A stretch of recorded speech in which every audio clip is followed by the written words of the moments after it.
విజయవాడ ధర్నా చౌక్ వద్ద అంగన్వాడీలను అక్రమంగా అరెస్టు చేయడాన్ని కడప జిల్లా రాజంపేటలో సిఐటియు, ఏఐటియుసి సంఘాలు తీవ్రంగా ఖండించాయి.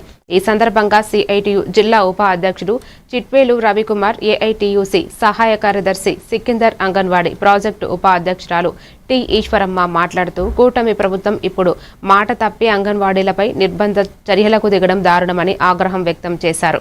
అరెస్టు చేసిన అంగన్వాడీ సిబ్బంది నాయకులను వెంటనే విడుదల చేయాలని వారు డిమాండ్ చేశారు.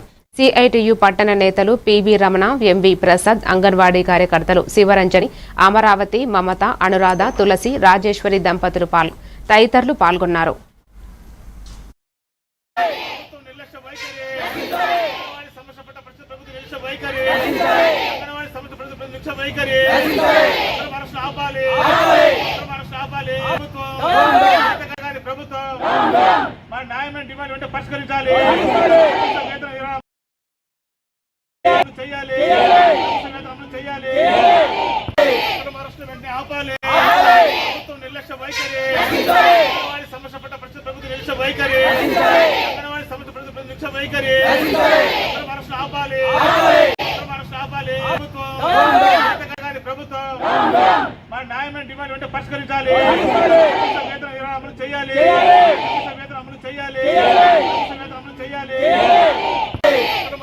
ఆపాలి.